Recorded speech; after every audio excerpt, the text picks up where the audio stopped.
Hello CMA inter students, how are you all. मेरा नाम है रमनदीप सिंह। स्वागत है आपका मेरे चैनल एफएलएम के अंदर। एंड गाइस, आज हम सीएमए इंटर लॉ की पहली क्लास स्टार्ट करने जा रहे हैं। और आज की क्लास के अंदर मैं कहीं से भी कोई चैप्टर स्टार्ट नहीं करूंगा। आज की क्लास के अंदर मैं सिर्फ अपने बारे में थोड़ा सा बता दूंगा, आपके कोर्स में किस किस टॉपिक की क्या क्या वेटेज है और आपका कोर्स कितने पार्ट्स में डिवाइडेड है लॉ का, उसके बारे में बात करेंगे। प्लस 3 चीजें सीखेंगे आज की क्लास के अंदर, लॉ क्या होता है, कैसे बनता है और कौन बनाता है। बस आज की क्लास में इतना ही सीखना है, क्योंकि आप, आई होप आप सब लोग फाउंडेशन से, बहुत सारे बच्चे फाउंडेशन से आते हैं इंटर के अंदर, और बहुत सारे बच्चे इंटर में आफ्टर ग्रेजुएशन डायरेक्ट एंट्री भी लेते हैं। तो मैं ना यहां पे प्रिजम्पशन लेकर चल रहा हूं कि आपने अगर पहले कभी कोई लॉ पढ़ भी रखा है किसी भी स्टेज पे, तो वो नहीं आता आपको। मैं बिल्कुल स्क्रैच से पढ़ाऊंगा आप लोगों को। अगर आपका पहले का बेस वीक भी है या पहले का कुछ नहीं भी आता है, तो हमें उससे कोई लेना देना नहीं है। बिल्कुल स्क्रैच से, जीरो से पढ़ेंगे और नेक्स्ट लेवल तक पढ़ेंगे और मजा आ जाएगा। जब कोर्स खत्म होएगा तो तुम लोग दुआ दोगे मेरे को कि सर आप लोगों ने हमारे को बंदा बना दिया, आपने हमारे को। चलो, पहले कोर्स को स्टार्ट करने से पहले अपने बारे में थोड़ा सा इंट्रो देता हूं। आप सब लोग मेरे चैनल पे आए तो आप लोग मेरे को जानते ही होंगे। मेरा नाम है CS Ramandeep Singh. By profession I am a company secretary as well as cyber lawyer. साथ में मैंने MBA की हुई है फाइनेंस एंड मार्केटिंग में फ्रॉम सिम्बायोसिस यूनिवर्सिटी पुणे। साथ में मैंने BCom की दिल्ली यूनिवर्सिटी से, साथ में मैंने MCom की हुई है। साथ में मैंने पोस्ट ग्रेजुएट डिप्लोमा किया हुआ इन साइबर लॉ, मेरी स्पेशलाइजेशन थी। साथ में मैंने अलग अलग इंडस्ट्रीज में बहुत as a legal advisor work कर रखा है। साथ में मैं मेरिट होल्डर था कंपनी लॉ का CS एग्जीक्यूटिव में भी एंड CS फाइनल में भी। CS एग्जीक्यूटिव में मेरे all India second highest marks थे कंपनी लॉ में, एंड CS फाइनल में मेरे all India fourth highest marks थे कंपनी लॉ में। मैं दोनों टाइम ऑल इंडिया टॉपर रह चुका हूं। चलो शुरू करते हैं हम आज की क्लास। CMA इंटर का लॉ, ये अगर मैं आप लोगों से बात करूं तो सर ये आपका ग्रुप 1 में आता है ये पेपर, और आपका ये पेपर नंबर 5 है। सबसे पहला पेपर ही है ये ग्रुप 1 का। पेपर 5 इसलिए बोल रहा हूं क्योंकि फाउंडेशन में जो 4 पेपर हो गए 1 2 3 4, उसके बाद ये लोग इसको ग्रुप पेपर 5 बोलते हैं ग्रुप 1 का। तो आपका CMA इंटर लॉ का पहला पेपर है ये, पहला पेपर ग्रुप 1 के अंदर आता है ये। और ये 100 मार्क्स का पेपर है पूरा का पूरा, और ये 4 कैटेगरी में डिवाइड है: company law, commercial law, ethics and industrial law. Company law 40 marks का है, कमर्शियल लॉ 30 मार्क्स के हैं, एथिक्स 15 मार्क्स की है, इंडस्ट्रियल लॉ 15 मार्क्स का है। और टोटल मिलाकर आपका 100 बन गया, 40 30 70 15 15 30। सर ये कंपनी लॉ क्या होता है, कमर्शियल लॉ क्या होता है, ये सब तो बात की बात है। पहले हमें ये तो पता होना चाहिए कि लॉ ही क्या होता है। ये सब तो फिर बात की बात है। तो आज की क्लास में हम 3 चीजें सीखेंगे: लॉ क्या होता है, कैसे बनता है और कौन बनाता है। बस इतना ही सीखेंगे, दैट्स इट। अगली क्लास हम जो शुरुआत करेंगे वो कंपनी लॉ से करेंगे, और पहली शुरुआत हम चैप्टर 1 कंपनी लॉ से करेंगे। तो फिर वहां से आपको पढ़ना समझ में आएगा कि कंपनी लॉ पूरा क्या है। तो कंपनी लॉ के बारे में हम अगली क्लास में पढ़ेंगे, आज नहीं पढ़ रहे। तो आज हम सिर्फ बेसिक लॉ क्या होता है, कैसे बनता है, कौन बनाता है, ये सीखेंगे। सर इतना तो आपको समझ आता है नाम से कि कंपनीज में डील करता है कि इंडिया में कंपनी बनेगी कैसे, कंपनी कल को बंद करनी है तो कैसे बंद होगी, चलाएंगे कैसे, उस सब के बारे में कंपनी लॉ है। कमर्शियल लॉ में आपका contract act, sale of goods act, ये सब जो आप लोगों ने फाउंडेशन में पढ़ा था वो यहां पे भी है, लेकिन एडवांस लेवल है। एथिक्स का मतलब होता है संस्कार, आपको सिखाई जाएंगे, थोड़ा सा संस्कार सिखाई जाएंगे, इसके बारे में बात करेंगे। इंडस्ट्रियल लॉ का मतलब है मजदूरों के लिए लॉ, वर्कर्स के लिए इंडिया में लॉ है कुछ, उनके बारे में बात करेंगे। तो ये आपका 100 मार्क्स का पेपर है जो 4 कैटेगरी में डिवाइड है। लेकिन मैंने बोला ना, आज तो हम बेसिक लॉ के इंट्रो के बारे में स्टार्ट कर रहे हैं और तुम्हें बहुत कुछ सीखने को मिलेगा, नया नया, मजा आएगा, you will love it. And video पूरी खत्म होने के बाद वीडियो के नीचे कमेंट जरूर करना कि कुछ नया सीखने को मिला या नहीं मिला। चलो करते हैं स्टार्ट, और बताना कैसा लगा। तो गाइज, अब आपने अपने सिलेबस के बारे में जान लिया कि आपका सिलेबस क्या है, उसका कंटेंट क्या है, मतलब कितनी कितनी कौन सा टॉपिक वेटेज रखता है। अब हम स्टार्ट करेंगे आज की क्लास को। मैं ऑफिशियल कोई भी चैप्टर स्टार्ट नहीं करूंगा आज की क्लास के अंदर। आज की क्लास के अंदर मैं मेनली आपको 3 चीजें सिखाऊंगा: लॉ क्या होता है, कैसे बनता है और कौन बनाता है। क्योंकि ऑब्वियस सी बात है कि जब हम किसी भी लॉ के सब्जेक्ट को स्टार्ट करते हैं तो सब्जेक्ट के अंदर जाने से पहले कम से कम उसका बेसिक तो हमारे लोगों को पता होना चाहिए ना, कि आखिर वो चीज है क्या, बनती कैसे, इंडिया में आती कैसे। तो आज की क्लास के अंदर हम ऑफिशियली कोई भी चैप्टर स्टार्ट नहीं करेंगे। मेनली हम 3 चीजों के बारे में बात करेंगे: लॉ क्या होता है, कैसे बनता है और कौन बनाता है। अच्छा, अब मैंने तुम्हारे को बोला कि आज की क्लास में हम 3 चीजों के बारे में बात करेंगे: लॉ क्या होता है, कैसे बनता है और कौन बनाता है। तो मैं किसी भी बच्चे से, जब मैं फेस टू फेस में क्लास के अंदर पढ़ाता था ना, और मैं बच्चे से पूछता था कि बेटा लॉ क्या होता है, तो बच्चा बोलता था कानून। तो इसका मतलब ना वो मेरे को ये नहीं समझा रहा कि लॉ क्या होता है, वो मेरे को सिर्फ इंग्लिश की हिंदी बता रहा है कि लॉ का मतलब कानून होता है। अब यही मान लो अगर किसी अंग्रेज ने हमसे पूछ लिया कि लॉ क्या होता है, अब हम उसको बोलेंगे कानून, तो हमारी बेइज्जती हो जाएगी, फिर उसको तो कानून समझाना भी पड़ जाएगा कि कानून क्या होता है। तो बेसिकली आज हम ये समझेंगे चीज होती क्या है। पता है क्या, हमारे इंडिया में ना हम जनरली जब किसी से पूछते हैं ना कोई चीज, तो या तो वो उसकी हिंदी बता देता है या वो उसका एग्जाम्पल दे देता है, समझाता नहीं है। जैसे मैंने तुम्हारे को बोला लॉ क्या होता है, तो बच्चे ने बोल दिया कानून होता है। ये तो वही वाली बात हो गई, फ्रेंड कौन होता है, सर दोस्त होता है, तो तुमने इंग्लिश की हिंदी बता दी। सेम अगर मैं किसी से पूछूंगा ना एसेट क्या है, तो वो बोलेगा लैंड बिल्डिंग एसेट होता है। वो मेरे को ये नहीं समझा रहा कि एसेट क्या होता है, वो उसके एग्जांपल दे रहा है। वो ये नहीं बोल रहा कि expense incurred but benefit not yet received is called asset. यही मैं उससे पूछूंगा लाइबिलिटी क्या है, तो बोलेगा लोन होता है, तो वो उसका एग्जांपल दे रहा है। वो ये नहीं बोलेगा benefit received but expense not yet incurred is called liability.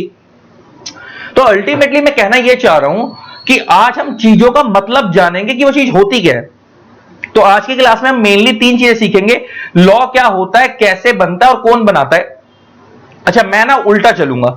सबसे पहले मैं आपको यह सिखाऊंगा कि लॉ कैसे बनता है, सॉरी, सबसे पहले मैं आपको यह सिखाऊंगा लॉ कौन बनाता है, फिर मैं बात करूंगा कैसे बनता है, फिर मैं आखिरी में बात करूंगा लॉ क्या होता है। ऐसा मैं क्यों कर रहा हूं आपको आखिरी में समझ आ जाएगा। तो आज की क्लास को हम 3 कैटेगरी में डिवाइड करेंगे। सबसे पहले हम सीखेंगे लॉ कौन बनाता है, फिर हम सीखेंगे लॉ क्या होता, कैसे बनता है, और फिर हम सीखेंगे लॉ क्या होता है। तो सबसे पहले हम बात करते हैं लॉ कौन बनाता है। सर अगर आपको याद हो तो मैं आपको स्कूल लेवल पर अगर लेकर चलूं, तो स्कूल लेवल पर आई थिंक सिविक्स के अंदर 6th या 7th क्लास में आपको एक चीज सिखाई गई थी कि हमारा जो इंडियन लीगल सिस्टम है, कि हमारा जो इंडियन लीगल सिस्टम है, इसको हम स्टेट भी बोलते हैं, उसके 3 ऑर्गन्स हैं। अगर आपको याद हो तो आपको स्कूल लेवल पे पढ़ाया गया होगा। सर वो 3 ऑर्गन्स कौन कौन से हैं इंडियन लीगल सिस्टम, और इसको हम स्टेट के 3 ऑर्गन्स भी बोलते हैं। सर अगर वो याद हो तो वो 3 ऑर्गन्स कौन कौन से थे। सर एक होता है लेजिस्लेटिव बॉडीज,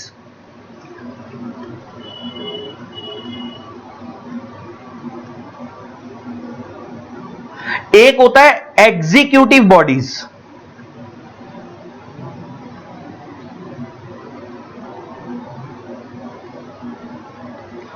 और एक होता है जुडिशियल बॉडीज। एक होता है लेजिस्लेटिव बॉडीज, एक होता है एग्जीक्यूटिव बॉडीज एंड एक होता है जुडिशियल बॉडीज। सर इन तीनों बॉडीज के बारे में आप लोगों ने स्कूल लेवल पे पढ़ा होगा, लेकिन मैं दोबारा से रिकॉल करा रहा हूं। मैं ये प्रिजम्पशन लेके चल रहा हूं कि आप सब नील हो, आपको कुछ नहीं आता, बिल्कुल स्क्रैच से पढ़ेंगे चीजों को।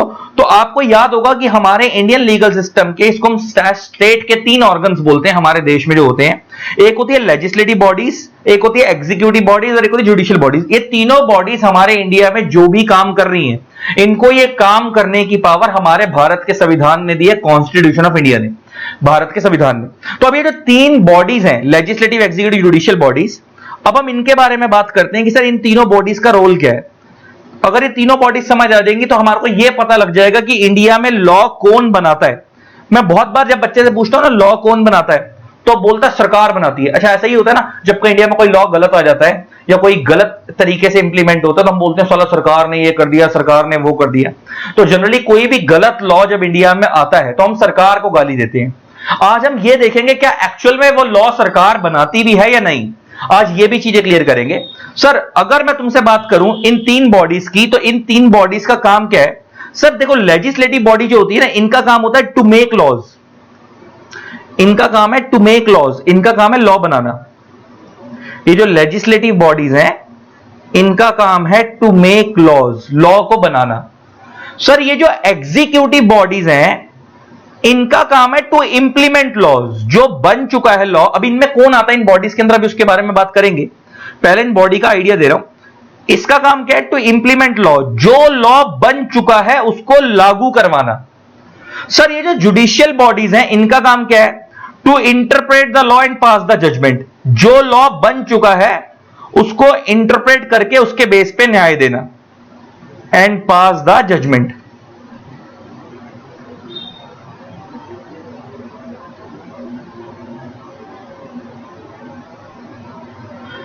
तो सर हमारे देश में 3 बॉडीज हैं, एक है लेजिस्लेटिव बॉडीज, इनका काम है लॉ बनाना, इनका एग्जीक्यूटिव बॉडीज, इनका काम है वो जो लॉ बन चुका उसको लागू करवाना। और तीसरा आता है जुडिशियल बॉडी, सर जो लॉ बन चुका उसके बेस पे अगर कोई डिस्प्यूट अराइज होता है तो कोर्ट में उस मैटर को हैंडल करना और उसको इंटरप्रेट करके लॉ को उसके बेस पे जजमेंट पास करना किसका काम होता है? जुडिशियल बॉडीज का। जुडिशियल बॉडीज में कौन आते हैं? कोर्ट्स आते हैं इंडिया के। अभी जरा इनके बारे में बात करेंगे, सबके बारे में। तो सर तीन तरीके की बॉडी हो गई, legislative body, executive body, judicial bodies. अच्छा सर, अगर मैं तुमसे बात करूं, सर ये जो तीन बॉडी है, देखो लेजिस्लेटिव का ना मतलब ही अपने आप में लॉ मेकिंग होता है। और ये सारी चीजें आपको नोट डाउन करनी है। जितने भी बच्चे हमारे से लेक्चर देख रहे हैं, कोशिश करना कॉपी पेन लेके बैठो, इन चीजों को नोट डाउन करो। देखो बाद में चीजें याद नहीं रहती। तो लेजिस्लेटिव का मतलब होता है लॉ मेकिंग। लेजिस्लेटिव का मतलब ही क्या होता है? Law making. तो लेजिस्लेटिव बॉडी मींस लॉ बनाने वाली बॉडीज। अच्छा, तुमसे कोई पूछे कि हमारे देश में लॉ कौन बनाता है, तो सर आप बोलोगे हमारे देश में मेनली दो बॉडी हैं जो लॉ बनाती हैं। अब जरा मैं उसके बारे में बात करने जा रहा हूं। हमारे देश में मेनली दो बॉडी हैं जो लॉ बनाती है। एक है पार्लियामेंट और दूसरा है स्टेट लेजिस्लेचर। एक है पार्लियामेंट और दूसरा है स्टेट लेजिस्लेचर। स्टेट लेजिस्लेचर, देखो लेजिस्लेचर का मतलब ही लॉ मेकर होता है, लॉ बनाने वाले।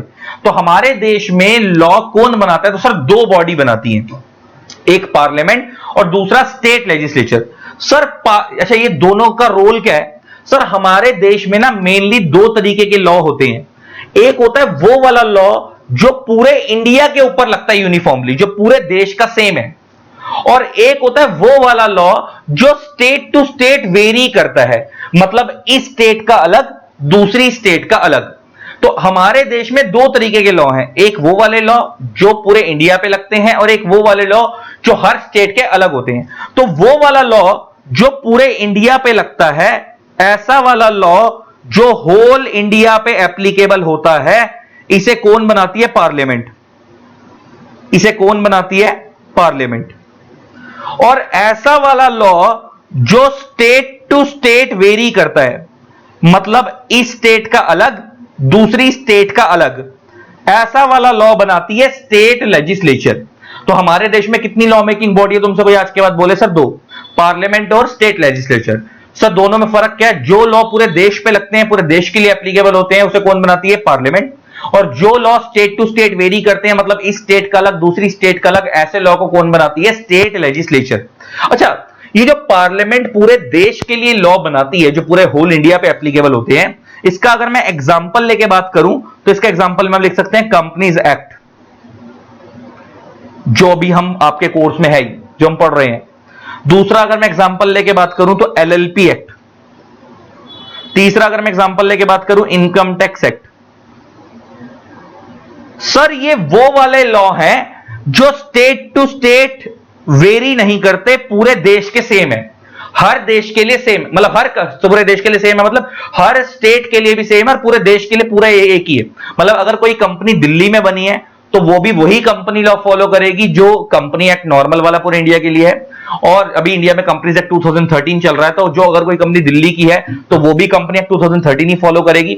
अगर कोई कंपनी पंजाब की है तो वो भी कंपनी एक्ट 2013 ही फॉलो करेगी। अगर कोई कंपनी महाराष्ट्र की है तो वो भी कंपनीज एक्ट 2013 ही फॉलो करेगी। मतलब सबके लिए लॉ सेम है। सेम ऐसे ही एलएलपी एक्ट हो गया, सेम ऐसे ही इनकम टैक्स एक्ट हो गया, हर स्टेट के लिए सेम है, हर किसी स्टेट को सेम लॉ फॉलो करने हैं। लेकिन अगर मैं बात करूं वो वाले लॉ जो स्टेट टू स्टेट वेरी करते हैं, इसके अगर मैं एग्जांपल लेके बात करूं तो इसके एग्जांपल में आप लोग लिख सकते हो मोटर व्हीकल्स एक्ट। सर ये पता है कौन सा लॉ है? वो जो आप अगर रोड पे ट्रैफिक रूल्स वायलेट करते हो और ट्रैफिक पुलिस वाला आपका चालान काट देता है, तो जो ट्रैफिक पुलिस वाला चालान काटता है वो आपका जो चालान काटा जाता है वो मोटर व्हीकल्स एक्ट के अकॉर्डिंग काटा जाता है। और मोटर व्हीकल्स एक्ट पूरे इंडिया के लिए सेम नहीं है, ये हर स्टेट का अपना है। तो हर स्टेट की स्टेट लेजिस्लेचर इसको बनाती है। अच्छा, इसीलिए ना अमाउंट में डिफरेंस होता है। अच्छा, और रूल्स में भी डिफरेंस है। जैसे दिल्ली में क्या रूल है कि जो बंदा कार चला रहा है उसको भी सीट बेल्ट लगानी है, और जो बंदा उसके बराबर वाली सीट पे बैठा है उसको भी सीट बेल्ट लगानी है। लेकिन बहुत सारी स्टेट इंडिया में ऐसी हैं कि सिर्फ चलाने वाले को सीट बेल्ट लगानी है, बराबर वाले को नहीं लगानी। सेम इसी तरीके से अगर मैं बात करूं, अगर कोई बंदा टू व्हीलर चला रहा है तो चलाने वाले को भी हेलमेट पहनना है और पीछे जो बैठा है उसको भी हेलमेट पहनना है, अगर मैं दिल्ली की बात करूं तो। लेकिन कुछ स्टेट ऐसी है जहां पे सिर्फ चलाने वाले को हेलमेट पहनना है, पीछे वाले को नहीं पहनना। इसका मतलब मैं कहना यह चाह रहा हूं कि अगर ये यूनिफॉर्म होता तो पूरे इंडिया के लिए हर स्टेट में लॉ सेम लगता, लेकिन क्योंकि मोटर व्हीकल्स एक्ट हर स्टेट का अलग है, तो ऐसे लॉ कौन बनाते? State legislature. तो इसलिए हर स्टेट के अलग अलग रिक्वायरमेंट है, सेम इसीलिए पेनल्टी का अमाउंट भी डिफरेंट है। अब दिल्ली में रेड लाइट जंप करोगे उसका अमाउंट डिफरेंट है, किसी और स्टेट में अगर आप रेड लाइट जंप करोगे तो उसका अमाउंट डिफरेंट हो सकता है। ठीक है जी, तो ये हो गई बात मोटर व्हीकल्स एक्ट की। अगर मैं एक और एग्जांपल लेके बात करूं तो सर उसका एग्जांपल में लिख सकते हैं VAT, value added tax etcetera. Sir ये जो वैट है, आपको पता होगा ये पहले इंडिया में ना सर्विस टैक्स, वैट, एक्साइज हुआ करता था, उसके रिप्लेस पे इंडिया में जीएसटी आ गया था, गुड्स एंड सर्विसेज टैक्स। लेकिन ना जीएसटी के अंदर ना एक हायर लिमिट है, पहले जीएसटी पे 28% के आसपास टैक्स लगता था, वो हाईएस्ट होता है, उससे ज्यादा नहीं लगता, लेकिन अब वो 40% भी लगता है कुछ प्रोडक्ट के ऊपर, तो 40 के आसपास लगता है, वो लास्ट हायर टैक्स होता है, मतलब आप इससे ज्यादा चार्ज नहीं कर सकते। लेकिन आपको पता होगा इंडिया में पेट्रोल के ऊपर तो 100% तक का, 80% तक का टैक्स लगता है। तो अगर पेट्रोल को भी हम जीएसटी के दायरे में डाल देते तो सरकार को रिवेन्यू लॉस होता, तो सरकार ने वैसे तो वैल्यू एडेड टैक्स हटा दिया, लेकिन पेट्रोल के लिए आज भी वैट इंडिया में जिंदा है, और वैट का रेट हर स्टेट का अलग होता है। सेम ऐसे ही अल्कोहल प्रोडक्ट जो होते हैं, दारू, उसके ऊपर भी वैट लगता है। और इसीलिए कुछ लोग, तुमने सुना होगा ना कहीं कि मुझे दारू दिल्ली में महंगी है, हरियाणा में सस्ती है, वो इसी वजह से है कि कंपनी तो प्रोडक्ट की वैल्यू सेम रेट की रखती है, लेकिन टैक्सेशन रेट दोनों में, वैट का रेट दोनों स्टेट में अलग अलग है, इसलिए प्राइस ऊपर नीचे होता है। तो ऐसा लॉ जो स्टेट टू स्टेट वेरी करता है, इसे कौन बनाती है? State legislature. और ऐसा लॉ जो पूरे इंडिया के लिए एप्लीकेबल होता है, इसे कौन बनाती है? पार्लियामेंट। तो बहुत सारे लोग ना बोलते हैं सरकार ने लॉ बना दिया, तो आज आपको पता लगेगा सरकार लॉ नहीं बनाती, पार्लियामेंट बनाती है। सर पार्लियामेंट और सरकार में फर्क होता है? यस, बिल्कुल होता है। सर जब हम बोलते हैं सरकार, तो सरकार का मतलब होता है लीडिंग सरकार, जो इस टाइम देश में चल रही है करंट में। जैसे बीजेपी चल रही है तो बीजेपी, अगर कांग्रेस चल रही है तो कांग्रेस। जिस टाइम पे जो सरकार चल रही है, जब वो सरकार चल रही होगी उस देश के अंदर, तब हम बोलेंगे कि लीडिंग सरकार, जब हम बोलते हैं सरकार। लेकिन जब हम बोलते हैं पार्लियामेंट, तो पार्लियामेंट में खाली लीडिंग सरकार नहीं होती, ऑपोजिशन भी होती है। जैसे अगर बीजेपी लीडिंग सरकार है तो वहां पे खाली बीजेपी नहीं होगी, कांग्रेस भी होगी। तो इसलिए लॉ जब बनता है तो वो खाली लीडिंग सरकार की कंसेंट से नहीं बनता, ऑपोजिशन भी होती है, भले वो अपोज करे, लेकिन आखिरी में जो मेजॉरिटी वोटिंग आती है उसके बेस पे लॉ पास हो जाता है। तो अल्टीमेटली कहने की सेंस ये है कि आज के बाद तुमसे कोई पूछे कि लॉ कौन बनाता है, तो सर सरकार नहीं बनाती, पार्लियामेंट बनाती है। और पार्लियामेंट सरकार से लगती होगी कि पार्लियामेंट में लीडिंग सरकार भी होती है और ऑपोजिशन भी होती है। अच्छा, एक ये बात खत्म हो गई, पार्लियामेंट और स्टेट लेजिस्लेचर में फर्क समझ आ गया कि सर इनका काम क्या है। तो सर हमारे इंडिया में दो तरीके की बॉडी है, एक है लेजिस्लेटिव बॉडी, एक है, तीन तरीके की बॉडी, एक है एग्जीक्यूटिव बॉडी, एक है जुडिशियल बॉडी। सर पार्लियामेंट जो है वो लॉ बनाती है होल इंडिया पे एप्लीकेबल होने वाले, स्टेट लेजिस्लेचर जो है वो लॉ बनाती है स्टेट टू स्टेट वेरी करने वाले। अब हमारी लेजिस्लेटिव बॉडी खत्म हो गई, हम नेक्स्ट बॉडी पे मूव करते हैं, एग्जीक्यूटिव बॉडी। सर अगर आई होप आपने ना ये नोट कर लिया होगा, तो मैं इसको हटा देता हूं यहां पे, तो क्योंकि मेरे को स्पेस चाहिए उसके नीचे लिखने के लिए, तो आप इसको नोट कर लेना। यहां तक का जो नीचे वाला मैंने कंटेंट लिखा तो मैं इसको हटा रहा हूं, ठीक है ना। स्क्रीनशॉट ले लेना वीडियो पॉज करके, इसको नोट कर लेना। अगर नहीं लिखा है, साथ साथ लिख लिया तो बढ़िया है, नहीं तो वीडियो को पॉज करके लिख लेना। अब मैं इसको हटा देता हूं। अब हम बात करते हैं सर, अब हम बात करते हैं नेक्स्ट बॉडी के ऊपर, that is executive bodies. Sir ये जो एग्जीक्यूटिव बॉडी है, इनका काम क्या है? लॉ को इंप्लीमेंट कराना, जो लॉ बन चुका है उसको लागू करवाना। जैसे मैं एग्जांपल लेके बात करूं, अगर मैं इसके एग्जांपल में बात करूं एग्जीक्यूटिव बॉडीज के, तो इसके अंदर कौन कौन आता है? सर इसके अंदर आती हैं मिनिस्ट्रीज,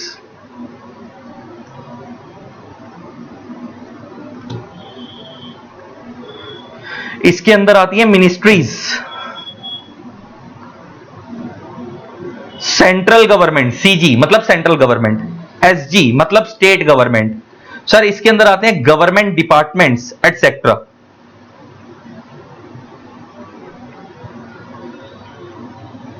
सर अब ये क्या चीज है जरा समझो, ये सब इसका पार्ट है, central government, state government, ministries, government department, सब किसके अंदर आते हैं?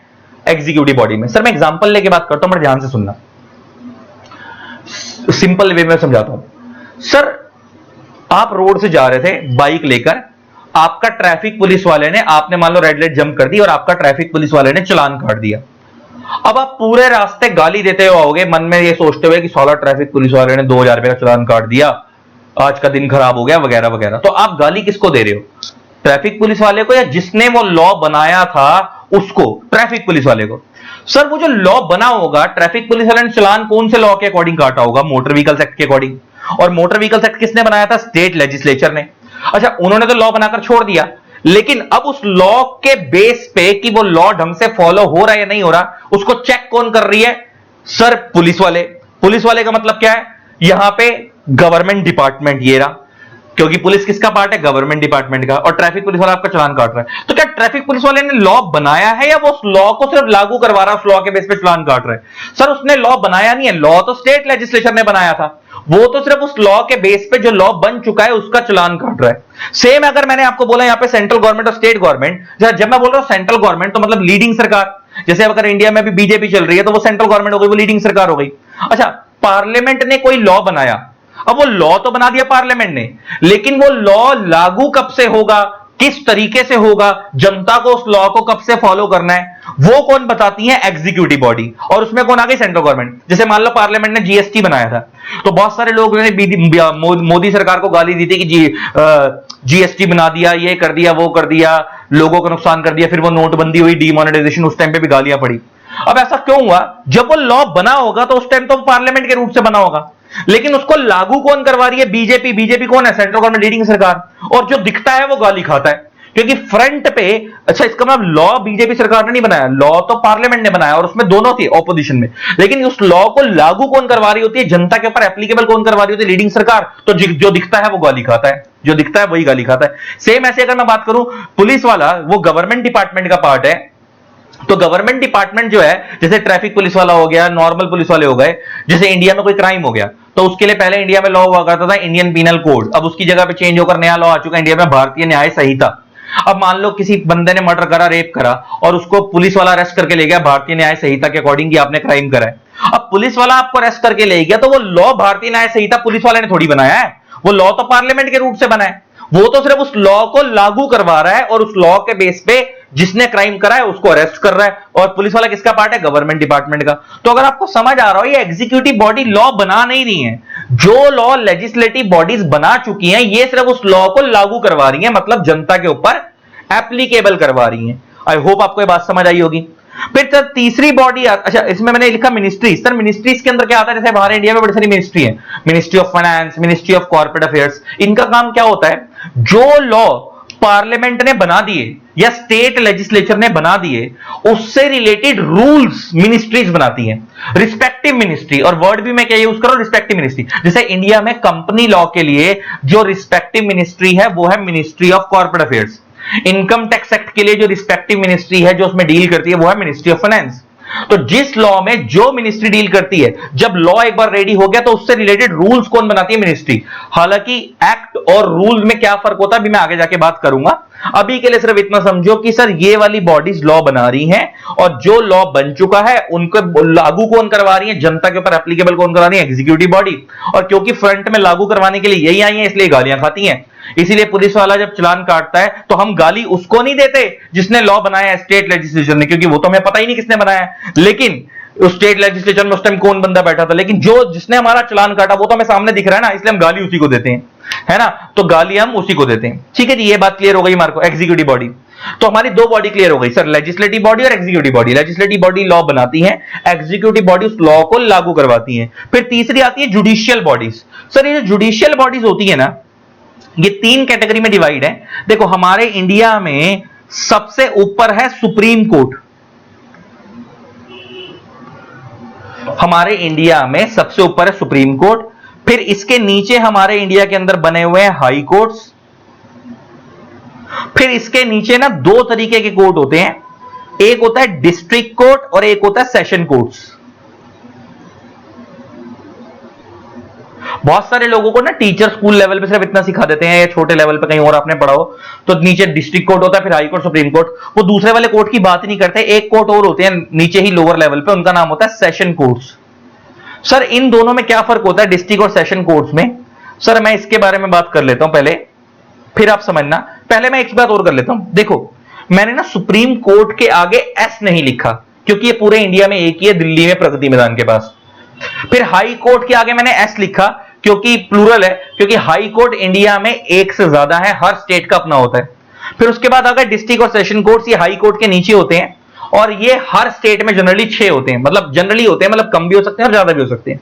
अच्छा, अगर मैं आपसे बात करूं, सबसे पहले अगर किसी बंदे का लोअर लेवल पे केस है तो वो डिस्ट्रिक्ट कोर्ट में जाएगा या सेशन कोर्ट में जाएगा? हालांकि इन दोनों कोर्ट में कब जाएगा अभी मैं बात करूंगा। सबसे पहले यहां जाएगा। अगर आप सेटिस्फाइड नहीं हुए, अगर आप डिस्ट्रिक्ट कोर्ट या सेशन कोर्ट के डिसीजन से सेटिस्फाइड नहीं हुए, तो अपील जाएगी हाई कोर्ट पे। आप ऊपर वाले कोर्ट में अपील कर सकते हो अपनी सुनवाई के लिए। और अगर आप हाई कोर्ट के डिसीजन से भी सेटिस्फाइड नहीं हुए तो अपील जाएगी सुप्रीम कोर्ट में। आप और ऊपर जा सकते हो, दैट इज सुप्रीम कोर्ट, और जो ये डिसीजन दे देगा वो फाइनल है। ठीक है। अच्छा, अब सर डिस्ट्रिक्ट और सेशन कोर्ट में क्या फर्क होता है, जरा मैं इसके बारे में अगर आप लोगों से बात करूं।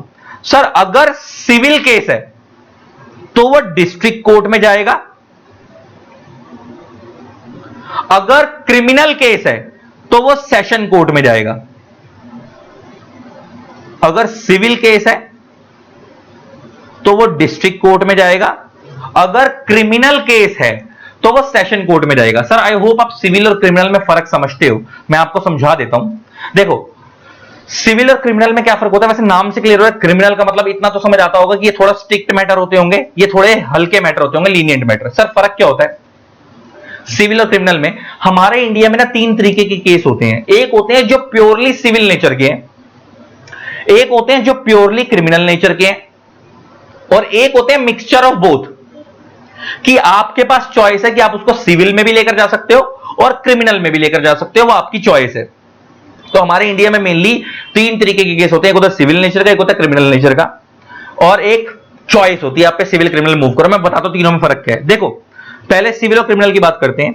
क्रिमिनल केस और सिविल केस में फर्क क्या है, जरा मैं इसके बारे में बात कर लेता हूं। देखो, अगर आपका मेन एम किसी सामने वाले को पनिशमेंट दिलवाना है, टू पनिश समवन है, अगर आपका मेन एम किसी सामने वाले को पनिशमेंट दिलवाना है तो फिर वो क्रिमिनल केस है।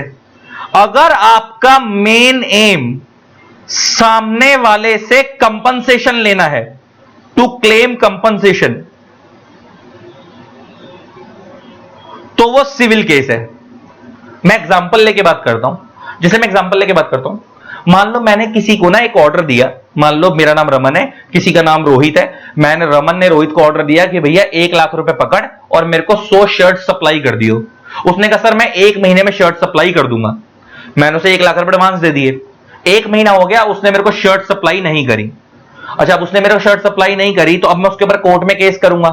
अब मैं कोर्ट में जब उसके ऊपर केस करूंगा तो मैं क्या चाहूंगा कि उसको जेल हो जाए, या मैं ये चाह रहा हूं कि सर इसने मेरे को नुकसान पहुंचाया, मेरे को मेरा 1 लाख वापस मिले विद इंटरेस्ट, साथ में जो मेरे को नुकसान हुआ, अगर वो प्रोडक्ट मेरा रेडी होकर नहीं आया, उसकी वजह से मैं मार्केट में सेल नहीं कर पाया, और जो मेरा प्रॉफिट का लॉस हुआ वो उसका कंपनसेशन मिल जाए।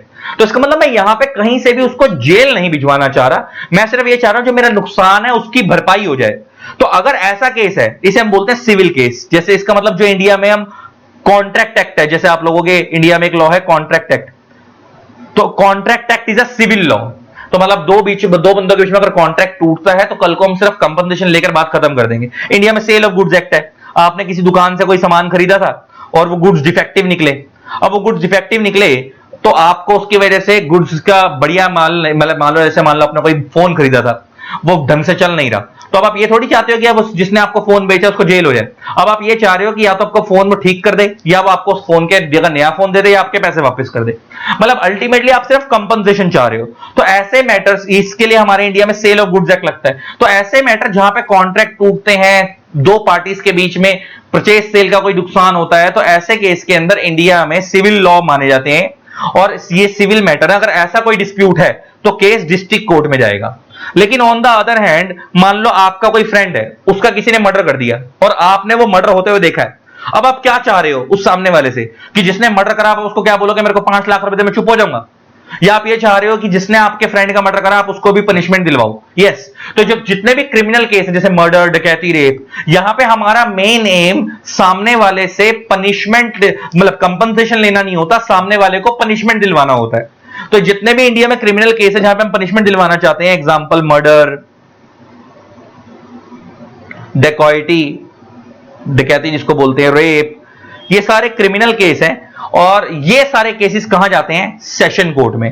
तो जब भी आपका केस स्टार्टिंग के अंदर सबसे पहले लोअर लेवल पे जाएगा तो पहले आपको यह चेक करना पड़ेगा कि केस डिस्ट्रिक्ट कोर्ट में जाएगा या सेशन कोर्ट में जाएगा। अच्छा, सेशन कोर्ट बच्चे पूछते हैं सर कहां है? सर आपको अलग से नहीं देखने, ये डिस्ट्रिक्ट कोर्ट जो होते हैं उन्हीं के अंदर लिखा होता है। अच्छा, आप लोगों ने इसे पिक्चरों में देखा है कि वो कोर्ट में एक बड़ा सा रूम होता है, दो कटघरे बने होते हैं, सामने जज बैठा होता है, पीछे ऑडियंस बैठी होती है, ऐसा होता है कोर्ट। रियल लाइफ में ना वो कोर्ट सिमिलर होता है वैसा, लेकिन ना अलग तरीके का होता है। थोड़ा सा मैं बताता हूं कैसे। जैसे दिल्ली में ना बहुत सारे कोर्ट है। दिल्ली में अगर मैं बात करूं, कड़कड़ुमा कोर्ट है, 30 हजारी कोर्ट है, रोहिणी कोर्ट है। अब ये जितने भी कोर्ट दिल्ली के अंदर हैं, तुम कभी इन कोर्ट की बिल्डिंग के बाहर जाना, वहां पे लिखा होता है डिस्ट्रिक्ट एंड सेशन कोर्ट।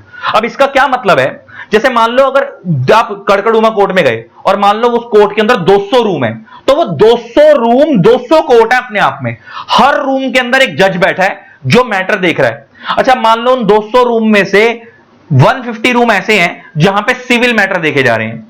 मतलब किसी का ब्रीच ऑफ कॉन्ट्रैक्ट हो गया, किसी का आपस में कोई फैमिली डिस्प्यूट हो गया, तो जहां पे सिविल मैटर देखे जा रहे हैं। अगर जो 150 कोर्ट के अंदर सिविल मैटर, 150 रूम में सिविल मैटर देखे जा रहे हैं, तो वो 150 रूम हो गए सिविल कोर्ट्स, डिस्ट्रिक्ट कोर्ट्स। और जो 50 रूम बाकी के हैं जहां पे क्रिमिनल मैटर देखे जा रहे हैं, मर्डर के, रेप के, डकैती के केस देखे जा रहे हैं, वो 50 रूम हो गए सेशन कोर्ट्स। तो इसका मतलब बिल्डिंग के बाहर तो डिस्ट्रिक्ट एंड सेशन कोर्ट लिखा होगा। आप आइडेंटिफाई कैसे करोगे कि वो 200 रूम में 200 जज बैठे हैं, कौन से वाले सेशन कोर्ट और कौन से डिस्ट्रिक्ट कोर्ट है? आपको समझ आ गया। जिन रूम्स के अंदर जजेस क्रिमिनल मैटर को हैंडल कर रहे हैं वो सेशन कोर्ट है, जिन रूम्स के अंदर जजेस डिस्ट्रिक्ट मैटर, वो सिविल मैटर को हैंडल कर रहे हैं, वो डिस्ट्रिक्ट कोर्ट है। और जो तुम पिक्चर में देखते हो ना, पीछे ऑडियंस बैठी है, वो सामने देख रही है, वो ऑडियंस भी होती है रियल लाइफ के अंदर। हमारे इंडिया में नंबर ऑफ केसेस बहुत ज्यादा है, तो कोर्ट के बाहर ना लिस्ट लगी होती है कि आज इन 50 बंदों का केस सुना जाएगा। तो मान लो अगर आपका नंबर पहला है तो आप तो सामने कटघरे में चले गए, तो बैलेंस के जो 49 लोग हैं वो पीछे बैठे हुए हैं अपनी कुर्सियों पे, वो अपने नंबर का वेट कर रहे हैं। रियल लाइफ में वो लोग वो होते हैं। ठीक है, तो डिस्ट्रिक्ट कोर्ट और सेशन कोर्ट आपको समझ आ गया। तो डिस्ट्रिक्ट को सबसे पहले लोअर लेवल पे कौन से कोर्ट होते हैं सर? दो, डिस्ट्रिक्ट या सेशन। सर दोनों में कब कब कब जाना है? अगर सिविल केस है तो कहां जाएगा? डिस्ट्रिक्ट कोर्ट में। सेशन कोर्ट है तो कहां जाएगा? क्रिमिनल कोर्ट में। क्रिमिनल केस तो कहां जाएगा? सेशन कोर्ट में। फिर उसके बाद सेटिस्फाई नहीं तो अपील कर जाएगी हाई कोर्ट पे, अगेन सेटिस्फाई नहीं तो अपील कर जाएगी सुप्रीम कोर्ट पे। यहां पे दोनों मैटर हैंडल हो जाते हैं, हाई कोर्ट सुप्रीम कोर्ट में, सिविल भी और क्रिमिनल भी। अच्छा, एक चीज और मैं तुम्हारे को बता रहा था, कुछ मैटर ऐसे होते हैं जो मिक्सचर ऑफ बोथ होते हैं, सिविल और क्रिमिनल। मतलब आपकी चॉइस होती है कि आप उसको सिविल की तरफ लेकर जाओ या क्रिमिनल की तरफ लेके जाओ। मैं एग्जांपल लेके बात करता हूं। मान लो मेरा एक प्लॉट है बहुत बड़ा, और उसके ऊपर किसी ने कब्जा कर लिया, 10 साल से वो कब्जा करके बैठा है। मैंने किसी को रेंट पे दिया था एक प्लॉट, और उस प्लॉट के ऊपर 10 साल से वो कब्जा करके बैठा है, और मेरा प्लॉट खाली नहीं कर रहा वो, और ना वो रेंट दे रहा। अब वो ना रेंट दे रहा है, ना वो मेरा प्लॉट खाली कर रहा है। अब मैं कोर्ट में गया। अब यहां पे ना दो तरीके के लोग होंगे। अच्छा, एक बंदा वो होगा जिसका प्लॉट कब्जा हो गया, वो जज को जाकर बोलेगा कि सर इसने मेरा प्लॉट 10 साल से कब्जा कर रखा है, एक तो वो प्लॉट खाली करवाओ, प्लस मेरे को 10 साल का किराया दिलवाओ विद इंटरेस्ट। अगर मैं सिर्फ कोर्ट में जाकर इतना ही मांग रहा हूं जज से, इसका मतलब मैं सामने वाले को पनिशमेंट नहीं दिलवाना चाहता, मैं सिर्फ सामने वाले से कंपनसेशन लेना चाहता हूं विद इंटरेस्ट। अगर ऐसी चीज है तो ये केस सिविल कोर्ट में मूव कर जाएगा, मतलब डिस्ट्रिक्ट कोर्ट में मूव कर जाएगा। लेकिन ऑन द अदर हैंड, अगर मैं जज को जाकर बोलता हूं कि सर इसने मेरा प्लॉट 10 साल से कब्जा कर रखा है, और ये खाली नहीं कर रहा, और इंटरेस्ट भी नहीं दे रहा, और खाली भी नहीं कर रहा, और रेंट भी नहीं दे रहा, और सर इसको एक तो पहले तो ये प्लॉट खाली करवाओ, साथ में मेरे को 10 साल का किराया दिलाओ विद इंटरेस्ट, साथ में इस साले को उठाकर जेल में डालो ताकि इसको अक्कल आ जाए कि जिंदगी में किसी और के साथ ऐसी हरकत ना करे। अगर मैं उसको पनिशमेंट दिलवाना चाहता हूं, साथ में कंपनसेशन लेना चाहता हूं, तो फिर वो क्रिमिनल केस माना जाएगा और वो सेशन कोर्ट में मूव करेगा। फिर वो कहां मूव करेगा? सेशन कोर्ट में। तो कौन सा केस सिविल में जाएगा, कौन सा क्रिमिनल में जाएगा, अब आपको समझ आ गया। और क्रिमिनल सिविल में फर्क क्या होता है ये भी मैंने आप लोगों को समझा दिया, ये रहा। ठीक है जी। तो अब हमारी आज की क्लास की पहली चीजें खत्म हो गई। सर हमने पढ़ा, हमने आज की क्लास में 3 चीजें सीखनी थी कि सर लॉ क्या होता है, कैसे बनता है और कौन बनाता है। तो हमने कौन बनाता है ये सीख लिया, जिसमें हमने देखा कि लेजिस्लेटिव बॉडी लॉ बनाती है और एग्जीक्यूटिव बॉडी लॉ को इंप्लीमेंट करवाती है। तो अब हमने कौन बनाता है ये सीख लिया। अब हम बात करेंगे लॉ कैसे बनता है, फिर हम बात करेंगे लॉ क्या होता है। ठीक है, लास्ट में। अब हम शुरू करते हैं लॉ कैसे बनता है, अब हम वो देखते हैं। तो अब हम बात करते हैं गाइस लॉ बनता कैसे है, जरा उसके बारे में बात करते हैं। सर जैसे ये लोग, हम लोग ये पढ़ते हैं, जैसे हम पढ़ रहे हैं मान लो कंपनीज एक्ट 2013, करेक्ट। तो ये जो एक्ट है, एक्ट, ये एक्ट का मतलब ही अपने आप में लॉ होता है।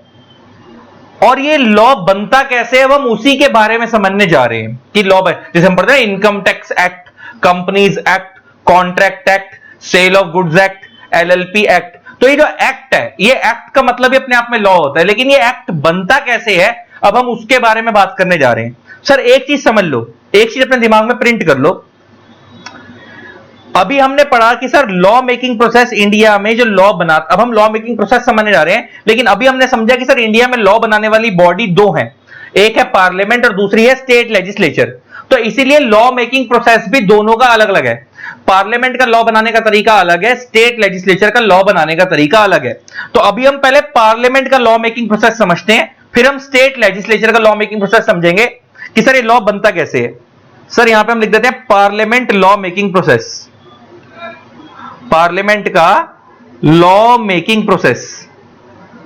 पहले हम पार्लियामेंट के एंगल से बात कर रहे हैं कि सर ये जैसे पार्लियामेंट वो वाले लॉ बनाती है, आपको पता है जो पूरे इंडिया पे लगते हैं, companies act, income tax act, LLP act, ये सारे लॉ जो पूरे इंडिया के लिए सेम है, ये वाला लॉ कौन बनाती है? पार्लियामेंट। अब ये पार्लियामेंट लॉ बनाती है, वो बनता कैसे जरा उसके बारे में बात करते हैं। जैसे कंपनी एक्ट 2013 है, ये वो वाला लॉ है जो पार्लियामेंट ने बनाया था। तो अब ये कैसे बना होगा जरा उसके बारे में बात करते हैं। सर कोई भी एक्ट बनने से पहले एक बिल होता है, बिल। सर बिल का मतलब होता है ड्राफ्ट लॉ। पहले फाइनल लॉ रेडी नहीं किया जाता, पहले एक ड्राफ्ट रेडी किया जाता है। ड्राफ्ट लॉ, एक ड्राफ्ट रेडी किया जाता है। ड्राफ्ट इसलिए बोल रहे हैं ताकि अगर उसमें कोई कमी होगी तो ठीक कर दी जाएगी। फिर क्या करते हैं, उस बिल को both the houses of parliament से पास कराया जाता है। Both the houses of parliament से पास कराया जाता है। सर अगर मैं आपसे बात करूं both the house of parliament कौन कौन से हैं, तो sir both the house of parliament एक है लोकसभा और एक है राज्यसभा। तो सर इस बिल को इन दोनों हाउसेस से पास कराया जाएगा, लोकसभा से भी और राज्यसभा से भी। अच्छा, लोकसभा को सर इंग्लिश के अंदर बोलते हैं हाउस ऑफ पीपल। तुमसे कोई नॉलेज के लिए पूछ ले, बहुत सारे लोगों को पता ही नहीं होता ये। लोकसभा को इंग्लिश में बोलते हैं हाउस ऑफ पीपल और राज्यसभा को इंग्लिश में बोलते हैं council of states.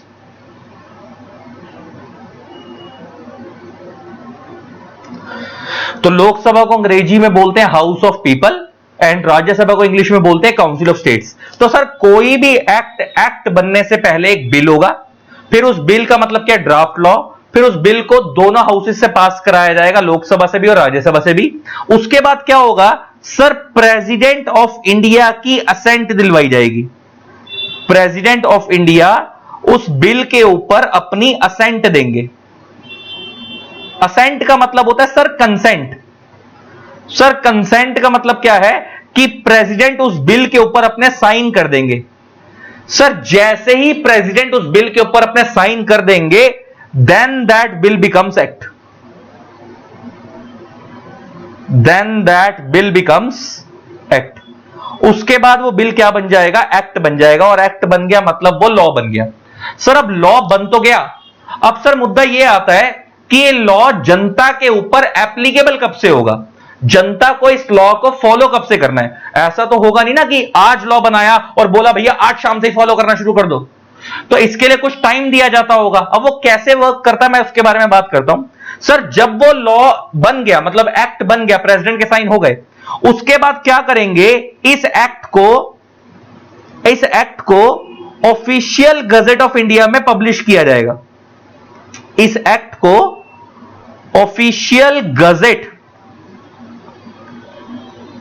Of India के अंदर पब्लिश किया जाएगा। सर ये ऑफिशियल गजेट ऑफ इंडिया क्या है, भारत सरकार की एक वेबसाइट है egazette.gov.in। ये भारत सरकार की एक वेबसाइट है। हमारे इंडिया में कोई भी नया लॉ बनता है तो उसे इस वेबसाइट पे अपलोड करते हैं, egazette.gov.in। तो इसे जब अपलोड करते हैं तो हम बोलते हैं उसे ऑफिशियल गजेट में पब्लिश कर दिया गया। अच्छा, पब्लिश करने के बाद क्या होता है, इसके अंदर एक डेट बताई जाती है कि ये लॉ इस डेट से इफेक्टिव होगा। जैसे मैं एग्जांपल लेके बात करता हूं, मान लो किसी लॉ के ऊपर प्रेसिडेंट ने, सिर्फ समझाने के लिए बात कर रहा हूं, मान लो किसी लॉ के ऊपर प्रेसिडेंट ने 1/1/2026 में साइन करे और मान लेते हैं इसको सेम डे ऑफिशियल गजेट में पब्लिश कर दिया। मान लेते हैं इसको सेम डे ऑफिशियल गजट में पब्लिश कर दिया। अगर पब्लिश करने के बाद वहां पे उस ऑफिशियल गजट में लिखा है कि इस लॉ की इफेक्टिव डेट जो होगी, मतलब जनता के ऊपर जो ये लागू होगा, वो होगा 15/1/2026 से, मान लो ऐसा कुछ लिखा है, तो वो लॉ उस डेट से इफेक्टिव होगा। अगर ऐसी कोई इफेक्टिव डेट नहीं बताई तो जिस दिन पब्लिश किया गया था उसी दिन से इफेक्टिव होगा। तो सर अब आपको एक बात समझ आ गई, सर कोई लॉ जब बनता है तो वो जनता के ऊपर लागू कब से होता है, तो क्या करते हैं सर, लॉ बनने के बाद उसको ऑफिशियल गजट ऑफ इंडिया में पब्लिश करते हैं।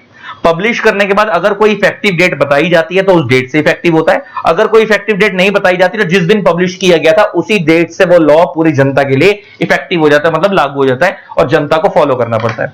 मैं तुम्हें प्रैक्टिकली दिखा भी देता हूं कैसा होता है ऑफिशियल गजट। इसको हिंदी में बोलते हैं भारत का राजपत्र।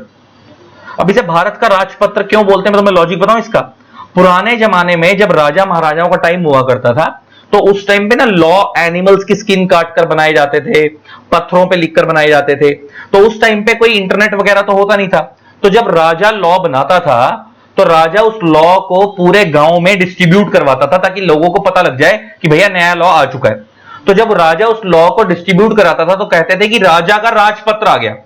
अच्छा, आज के डेट में राजा कौन है, सरकार। तो जब भारत सरकार का कोई नया लॉ आता है तो हम बोलते हैं भारत का राजपत्र आ गया। समझ आ गया भारत का राजपत्र ऑफिशियल गजट ऑफ इंडिया को हिंदी में क्यों बोलते हैं। तो बेसिकली ऐसे स्कूल में एक नोटिस बोर्ड होता था ना, नोटिस बोर्ड का काम क्या होता था कि कल तुम्हारी छुट्टी है तो पूरे स्कूल में नोटिस बोर्ड पे लगवा दिया जाता था टुमारो इज योर हॉलिडे, तो पूरे स्कूल के बच्चों को इंफॉर्म हो जाता था कि कल छुट्टी है। सेम इसी तरीके से जब पार्लियामेंट कोई लॉ बनाती है तो उसको official gazette of India publish करते हैं ताकि पूरी जनता को पता लग सके कि नया लॉ आ चुका है। ये काइंड ऑफ नोटिस बोर्ड की तरह ही काम कर रहा है। ठीक है जी, अब जरा देखते हैं।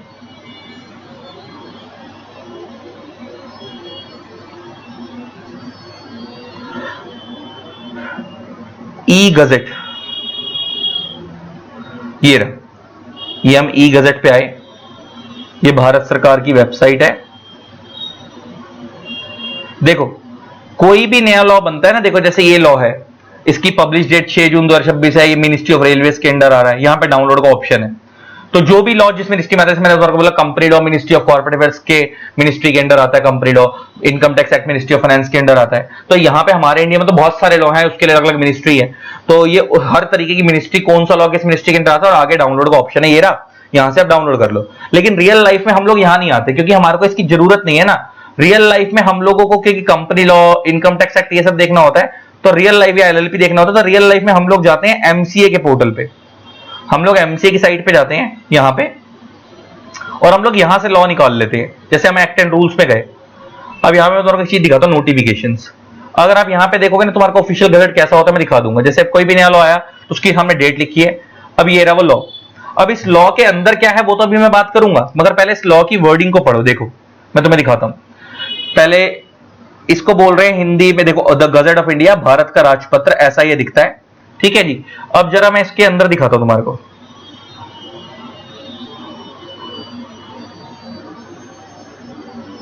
देखो थोड़ा ये पहले हिंदी में है, अब इंग्लिश की तरफ चलते हैं। अच्छा पहले इस लॉ की डेट देखना क्या है, ये लॉ कब आया, 27 मई 2026 को ही आया, ऊपर डेट लिखी है।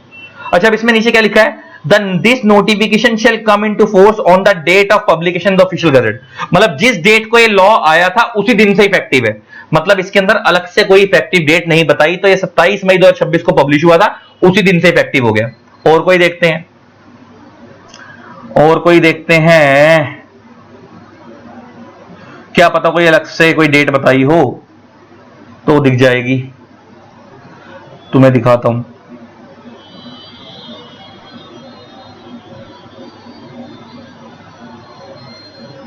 रुको, ये देखो, ये देखते हैं। सेम ऐसी कोई नया लॉ है कंपनी लॉ से रिलेटेड। अब इसके बारे में देखते हैं जरा, ये क्या चीज है। ये लॉ, इसको भाई गजट ऑफ इंडिया, हिंदी में बोलते हैं भारत का राजपत्र।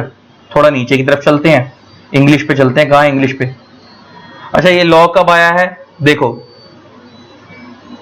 23 अक्टूबर 2025 को आया है। अब जरा इसके अंदर हम नीचे की तरफ देखें तो यहां पे क्या लिखा हुआ है, ये कब से इफेक्टिव होगा, 1 जनवरी 2026 से। अच्छा आया कब था, 23 अक्टूबर 2025 को। इफेक्टिव कब से है, 1 जनवरी 2026 से। तो मैंने तुम्हारा क्या बताया, अगर कोई इफेक्टिव डेट बताई जाएगी तो उस डेट से इफेक्टिव होगा, अगर डेट नहीं बताई गई तो जिस दिन पब्लिश किया गया उसी डेट से इफेक्टिव होगा।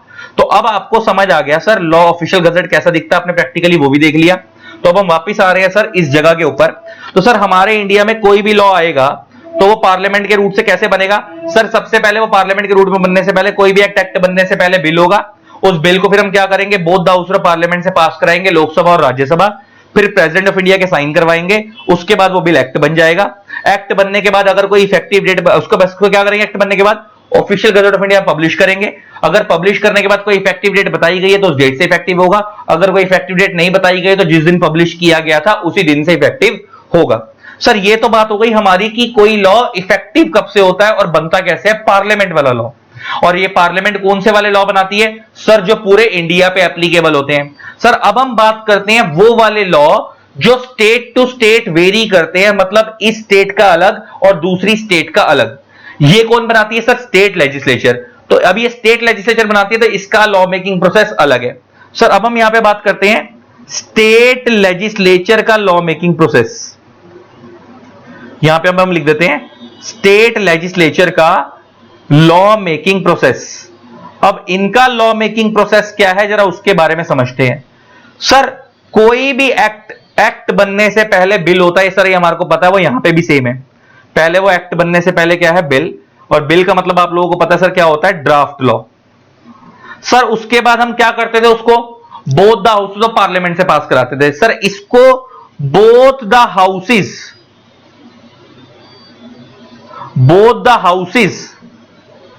ऑफ स्टेट लेजिस्लेचर से पास कराया जाएगा। Sir both the houses of state legislature कौन कौन से हैं सर, विधानसभा और विधान परिषद। सर उसके दो हाउसेस कौन से थे, लोकसभा और राज्यसभा। इसके दो हाउसेस कौन से, विधानसभा और विधान परिषद। तो कोई भी एक्ट बनने से पहले बिल होगा, उसके बाद उसको both the houses of state legislature से पास कराएंगे, विधानसभा विधान परिषद। उसके बाद उसको किसकी कंसेंट दिलवाते थे वहां पे, पार्लियामेंट वाले रूट में जो पार्लियामेंट का लॉ बनता था, उधर हम कंसेंट किसकी दिलवाते थे, प्रेसिडेंट ऑफ इंडिया की। सर यहां पे जो हम कंसेंट दिलवाएंगे वो दिलवाएंगे गवर्नर ऑफ स्टेट की। यहां पे हम गवर्नर ऑफ स्टेट की असेंट दिलवाएंगे, गवर्नर ऑफ स्टेट की क्या दिलवाएंगे, असेंट, क्योंकि प्रेसिडेंट पूरे इंडिया के लिए, गवर्नर हर स्टेट का अलग है, तो यहां पे गवर्नर ऑफ स्टेट की असेंट दिलवाएंगे। उसके बाद जैसे ही असेंट मिलेगी then that bill becomes act, then that bill becomes act. उसके बाद वो बिल क्या बन जाएगा, एक्ट बन जाएगा। अच्छा अब आगे का प्रोसेस सेम है। अच्छा एक्ट बनने के बाद उसको कहां पब्लिश करते थे, ऑफिशियल गजट ऑफ इंडिया में। सर इसको पब्लिश करेंगे ऑफिशियल गजट ऑफ स्टेट में। इसे कहां पब्लिश किया जाएगा, ऑफिशियल गजट ऑफ स्टेट में। जैसे पूरे इंडिया का ऑफिशियल गजट होता है ऐसे हर स्टेट का भी अपना ऑफिशियल गजट होता है, तो इसको पब्लिश किया जाएगा ऑफिशियल गजट ऑफ स्टेट में। अब पब्लिश करने के बाद अगर कोई इफेक्टिव डेट बताई गई है तो उस डेट से इफेक्टिव होगा, अगर कोई इफेक्टिव डेट नहीं बताई तो जिस दिन पब्लिश किया गया था उसी दिन से इफेक्टिव होगा। आगे की बात सेम है। तो सर आपको पता है इंडिया में दो लॉ मेकिंग बॉडी है, एक है पार्लियामेंट, एक है स्टेट लेजिस्लेचर। अब हमने दोनों का लॉ मेकिंग प्रोसेस समझ लिया। पार्लियामेंट का एक्ट बनने से पहले बिल होता है, उसको both the house of parliament से पास कराते हैं, प्रेसिडेंट के साइन कराते हैं, उसके बाद वो एक्ट बन जाता है। एक्ट बनने के बाद उसे official gazette of India publish करते हैं। पब्लिश करने के बाद अगर कोई इफेक्टिव डेट बताई जाती है तो उस डेट से इफेक्टिव होता है, अगर कोई इफेक्टिव डेट नहीं बताई जाती तो जिस दिन पब्लिश किया जाता है उस डेट से इफेक्टिव होता है। सर स्टेट लेजिस्लेचर का जो लॉ है इसके अंदर क्या होगा, ये वो वाला लॉ है जो स्टेट टू स्टेट वेरी करता है। ये भी सबसे पहले बिल होता है, उसके बाद उसको both the houses of state legislature से पास कराते हैं, वो कौन से, विधानसभा विधान परिषद। उसके बाद गवर्नर ऑफ स्टेट के असेंट दिलवाते हैं, उसके बाद ये एक्ट बन गया। उसके बाद इसको पब्लिश कहां करते हैं, ऑफिशियल गजट ऑफ स्टेट में। हर स्टेट की खुद की भी वेबसाइट होती है वहां पे। और पब्लिश करने के बाद अगर कोई इफेक्टिव डेट बताई है तो उस डेट से इफेक्टिव होगा, अगर कोई इफेक्टिव डेट नहीं बताई तो जिस दिन पब्लिश किया गया था उसी दिन से इफेक्टिव होगा। सर अब हमने ना आज की क्लास में दो चीजें सीख ली। मैंने तुम्हारा क्या बोला था, आज की क्लास में हम तीन चीजें सीखेंगे। लॉ क्या होता है, कैसे बनता है, कौन बनाता है। सर कौन बनाता है सबसे पहले हमने ये देखा था, ये हमने देख लिया कि इंडिया में तीन बॉडीज हैं, लेजिस्लेटिव, एग्जीक्यूटिव, जुडिशियल। इसमें से लेजिस्लेटिव बॉडी लॉ बनाती है। फिर कैसे बनता है हमने अब ये भी सीख लिया, लॉ मेकिंग प्रोसेस भी सीख लिया, पार्लियामेंट का भी और स्टेट लेजिस्लेचर का भी। फिर अब जो हम तीसरी चीज सीखेंगे आज की क्लास के अंदर कि लॉ क्या होता है, अब हम वो सीखेंगे, उसके बाद हमारी क्लास समाप्त हो जाएगी आज की क्लास। ठीक है जी, आई होप मजा आ रहा होगा। अब तीसरी चीज सीखते हैं, कुछ नई नई चीजें सीखने को मिल रही होंगी। अब तीसरी चीज देखते हैं। तो अब हम बात करते हैं गाइस लॉ होता क्या है, अब जरा उसके बारे में बात करते हैं। अब तुम्हें समझ आ जाएगा कि मैंने सबसे आखिरी में क्यों करवाया। जरा पहले लिखो फिर समझाऊंगा। पहले लिखो law is the body of principles, law is the body of principles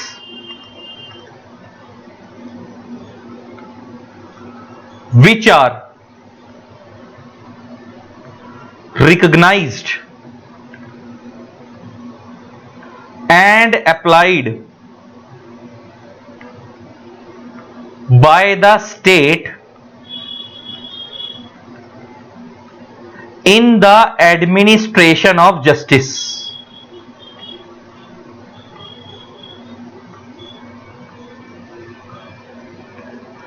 in the administration of justice. Sir ये लॉ की डेफिनेशन है। अब मैंने इन सारे शब्दों को तोड़ता हूं और उन तोड़ के उसका मतलब निकालने की कोशिश करते हैं कि कहना क्या चाह रहा है। सर देखो पहला वर्ड हमने यहां पे यूज करा प्रिंसिपल्स। प्रिंसिपल्स का मतलब होता है रूल्स एंड रेगुलेशंस।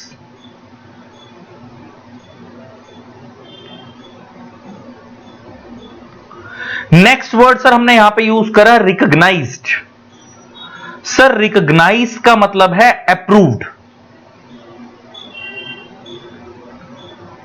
रिकॉग्नाइज का क्या मतलब है? अप्रूव्ड। सर नेक्स्ट वर्ड हमने यहां पे यूज करा applied.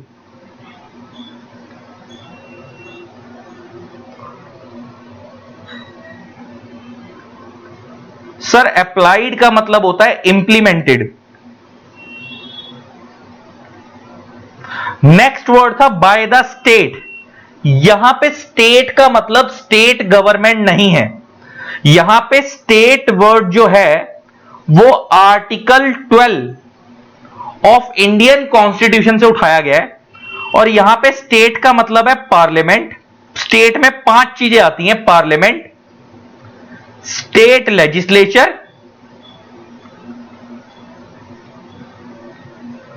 Central government, state government, local bodies. Sir state में 5 चीजें आती हैं। सर पहले इनका रोल अब आपको पता है। सर पार्लियामेंट वो वाले लॉ बनाती है जो पूरे इंडिया पे एप्लीकेबल होते हैं। स्टेट लेजिस्लेचर वो वाले लॉ बनाती है जो स्टेट टू स्टेट वेरी करते हैं। अब एक चीज सुनना, पार्लियामेंट ने जो लॉ बनाया उस लॉ को इफेक्टिव कौन करवाती है? Central government. क्योंकि आपको याद है पार्लियामेंट लेजिस्लेटिव बॉडी है, सेंट्रल गवर्नमेंट एग्जीक्यूटिव बॉडी है। आपको पता है वो लॉ बनाती है और एग्जीक्यूटिव बॉडी उस लॉ को इंप्लीमेंट कराती है। तो जो पार्लियामेंट ने लॉ बनाया उसे कौन लागू करवाती है? Central government. जो स्टेट लेजिस्लेचर ने लॉ बनाया उसे कौन लागू करवाती है? State government. प्लस इसके अलावा हमारे देश में ना कुछ लोकल बॉडीज हैं जो लोकल लेवल पे लॉ बनाती हैं। जैसे एग्जांपल म्युनिसिपैलिटी हो गई हर स्टेट की, गांव में पंचायत हो गई, जो छोटे मोटे एरिया वाइज लॉ बनाती हैं, तो वो हो गई लोकल बॉडीज। तो अब आपको समझ आ गया होगा कि मैंने सबसे लास्ट में लॉ की डेफिनेशन क्यों कराई है, क्योंकि अब आपको पार्लियामेंट का रोल क्या है, स्टेट लेजिस्लेचर का क्या रोल है, अब आपको ये सब ऑलरेडी पता है।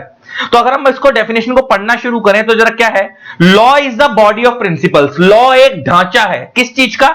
रूल्स एंड रेगुलेशंस का, विच आर रिकॉग्नाइज। रिकॉग्नाइज का क्या होता है? अप्रूव, जो कि अप्रूव किया गया है। किसके द्वारा? या तो पार्लियामेंट के द्वारा अप्रूव किया गया होगा पूरे इंडिया के लिए, या स्टेट लेजिस्लेचर के द्वारा अप्रूव किया गया होगा स्टेट टू स्टेट के लिए, या हो सकता है लोकल बॉडीज के द्वारा अप्रूव किया गया हो स्टेट के local normal area wise territory के लिए। आगे जो कि अप्लाइड, अप्लाइड का मतलब होता है इंप्लीमेंटेड। किसके ऊपर इंप्लीमेंट किया जाता है? जनता के ऊपर। लागू किसके ऊपर किया जाता है? जनता के ऊपर। किस लिए? In the administration of justice, न्याय पाने के लिए। तो लॉ एक ढांचा है रूल्स एंड रेगुलेशंस का जो कि पार्लियामेंट या स्टेट लेजिस्लेचर अप्रूव करती हैं, जो कि जनता के ऊपर लागू करवाती हैं ताकि उनको क्या मिल सके? न्याय मिल सके। आई होप अब आपको लॉ समझ आया होगा लॉ होता क्या है।